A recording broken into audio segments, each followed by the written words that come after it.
There he is. Oh, wow. All right, so joining us He next. looks like he can make 185 right now. Well, 205, you mean? I'm saying Oh, 185. you think he can make two? Oh, my Jesus, God. he is thin. He is Good Lord. ready to rumble right now. Does he have? Yes. I can't. My vision is fading. Is he wearing the McFlys? The Back to the Futures? what no. are you trying to pull this is against these Kobe's, man. The Kobe's. I'm new. I'm new to RIP, nice all right? tennis shoes, so you'll have to forgive me. These are about six years old. Is that right? Yeah. All right, I'll take your word for it. I got like 8 pair of them I haven't worn. In every Kobe's? color like this, yeah. From that year, you mean? Yeah. Wow. Okay, Anthony Rumble Johnson. He needs no Yeah, introduction. no introduction. Why are you guys so much taller than me? Yeah, Just put your seat up. I come from a factory town. It's on the right-hand side of the chair. On the right-hand side. Yeah, it'll bring we it got up. people for that. Yeah, there you go. There you go. There it is. Oh, yeah. I got it, About Joe. to break this chair like he is fools' faces. Rumble, let's just get it out of the way. When you got the phone call, Yoel Romero out. We all died a little inside. Yeah. What was your feeling? Same thing. I wanted to perform and compete against the best. And the fans were so excited, that got me going. But the fact that I had, I've been off for 4 years and coming back and fighting a beast like that, there was no better way to be motivated. I didn't. I mean, there are levels to training camp in terms Yeah. of who you're facing, right? Yeah, for sure. But I don't take any opponent for granted, so I train hard no matter what. But of course, whenever you're fighting certain people, mentally you go to another place. And I was there, but I was ready to fight Yoel, and hopefully one day I still get to fight him. But right now, I have to focus on Jose. That man, he's still a killer, and people don't know him, but he's a monster.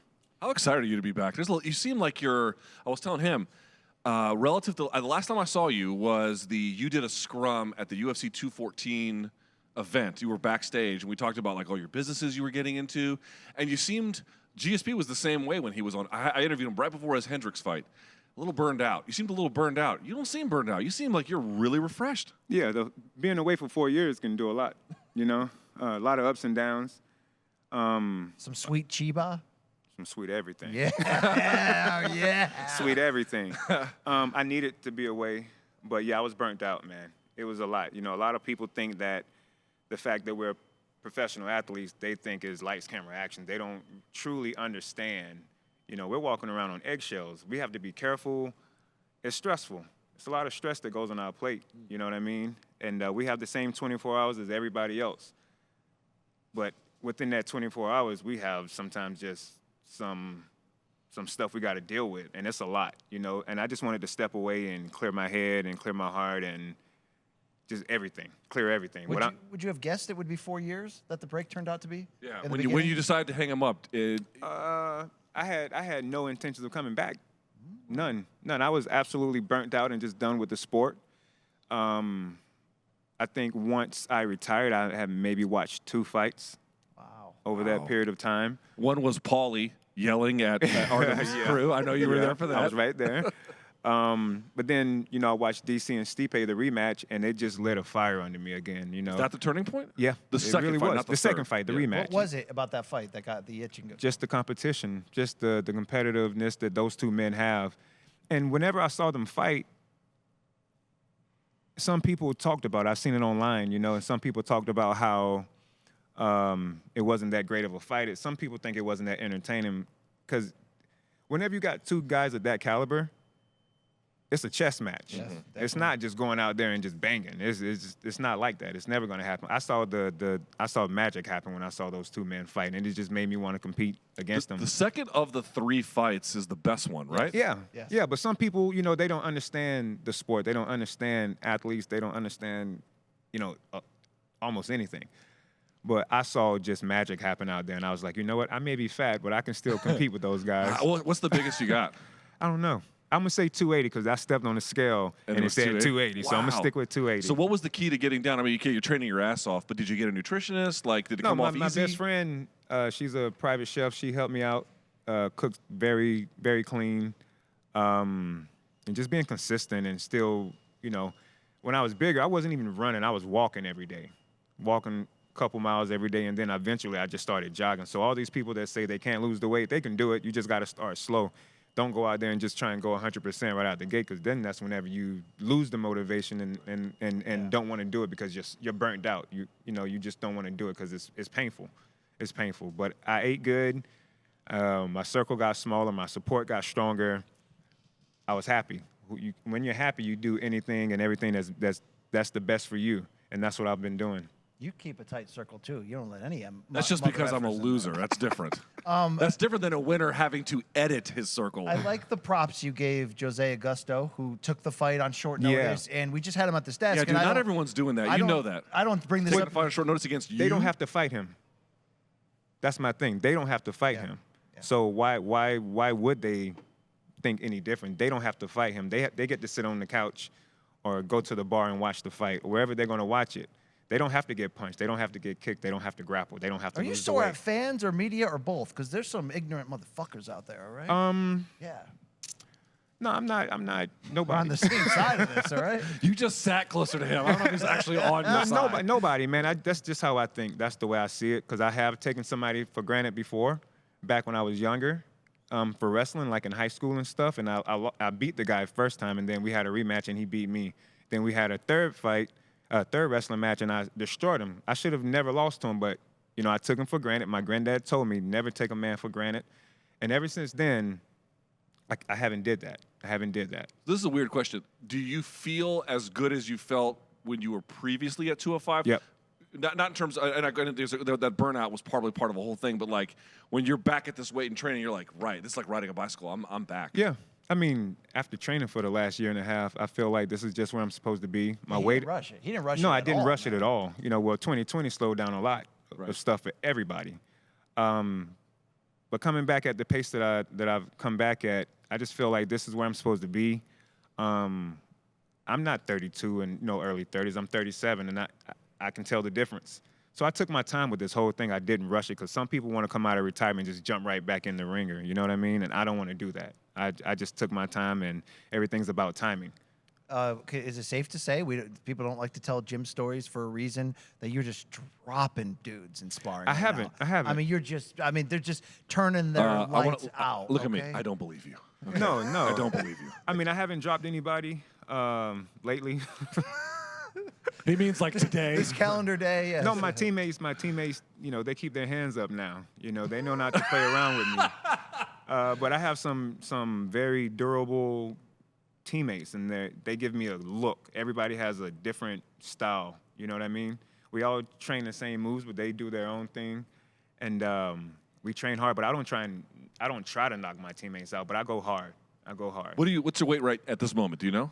Probably 210, 211. Oh, you're something right like there. That. Yeah, I'm ahead of the game because whenever I truly started cutting for this, I was 222, something like that, just naturally. I don't, I changed my diet, and I just, like I said, I stay consistent. But you're not coming. I mean, you're coming back after a long layoff. You thought you agreed to face Romero to kick it off, which, like you said, adds another degree of intensity in a 5-round fight. There's no soft comeback. There's no layup. How can you make sure you have the confidence that you can fight 25 hard minutes against a world-class guy who's ready to kick your ass?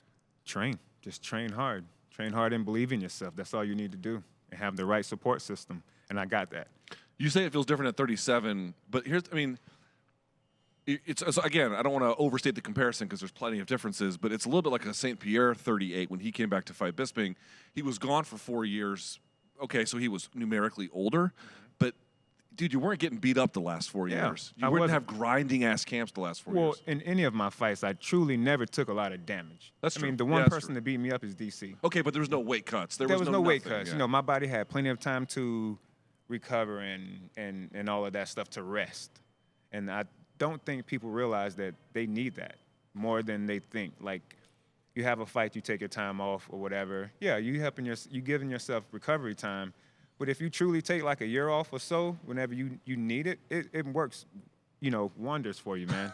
Wonders. Do you recommend more fighters think long and hard, especially for like early 30s, about, I don't know, taking a break maybe? I mean, if that's what, if you need to, you need to. Some people don't. Some people gotta stay, in the cage and just keep working and keep going. That's some people. At the end of the day, I never consider myself like a fighter. I just consider myself an athlete that learned how to fight.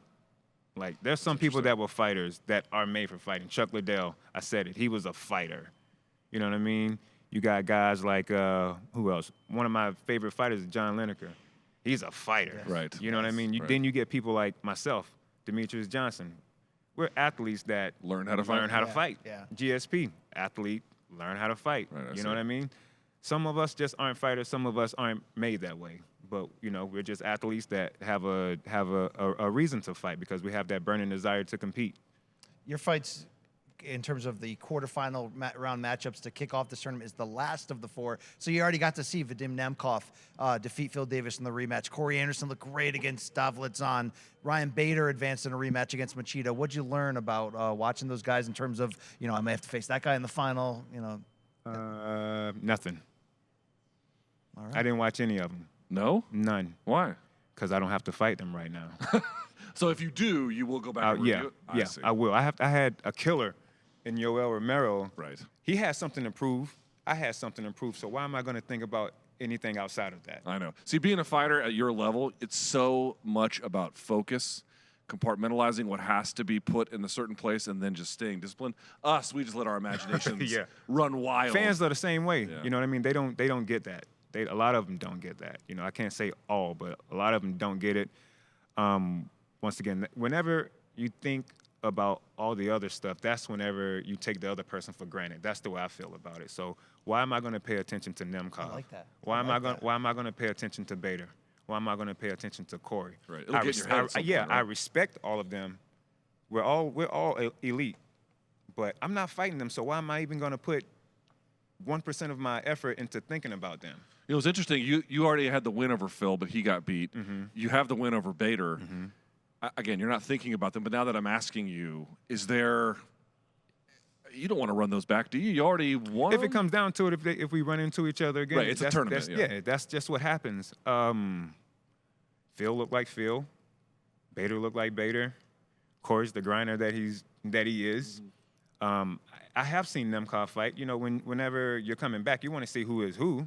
I watched Nemkov fight, and he's good. He's good. Yeah. There's no other way to put it. He's a monster. He's the champ for a reason. Right. And I see why he's the champ. Like, how many people you seen take down Phil Davis?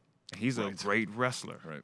I got to ask you when the moment was, because you've been gifted by the great Lord with something very By the gods, special for and sure. dangerous. I'm just looking close at that It's right like fist. it's like the hammer of Thor built Wow. into See your where I arm. done broke skin This before, is- just punching with that knuckle. Jesus Christ. What is the moment in your life that you legitimately realized? Maybe it's not Maybe it's not even a moment where you're like, I'm going to be a fighter one day. I'm going to win a championship, whatever. But you notice there's something special Yeah, about that you right could hand. crack.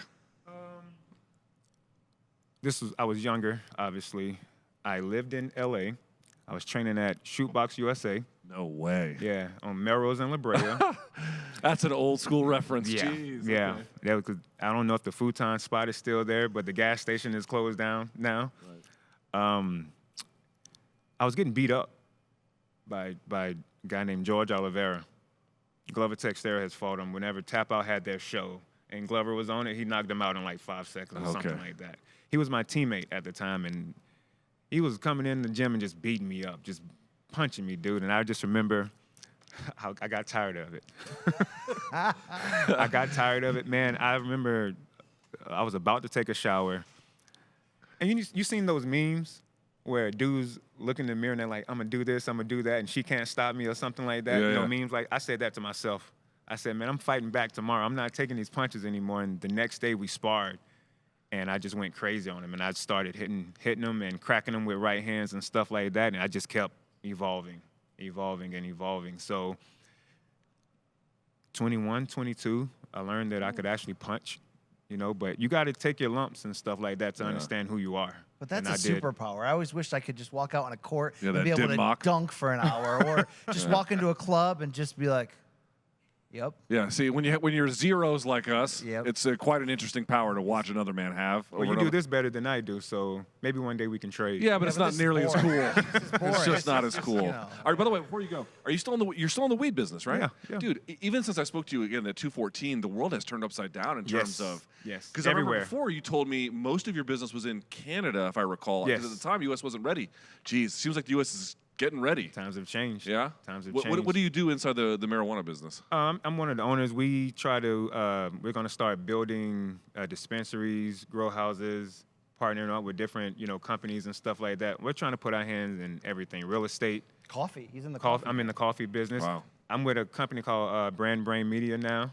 I'm having an NFT put out. We're with Lazy.com, which is owned by Mark Cuban. Wow. Okay. He sent my guy Eric Leopardi, talked to him personally and invited him to sell out an NFT on there, and just door after door is opening for me, man. And I gotta thank my team, and thank God for just blessing me with opportunity after Is opportunity. Ali still your manager? Yeah, Okay. Ali. Yeah. He's got the new Rumble branded smelling salts that he's hoping to debut. Hand out to I'm opponents. trying to get that. Debut I'm on trying to Friday. get that. I'm trying to get it out Friday for sure. Yeah. I'm trying to get that out Friday. All right. Well, I tell you what, it's good to have you back. Thank you, man. Thank you Rumble. for I having can't me. wait to see what happens on Friday. I wish you nothing but the best of luck, though I don't think you need it. Just look at that And, thing. Just look at that weapon right there. yeah, and Okay. I know it's crazy. And thank you for spending some time with us here today. Appreciate we really you, man. appreciate Great it. stuff. Appreciate Rumble. you. Thanks, There he buddy. is. guys. Anthony Rumble Johnson takes on, let's say, Jose Augusto in the co-main event on Friday.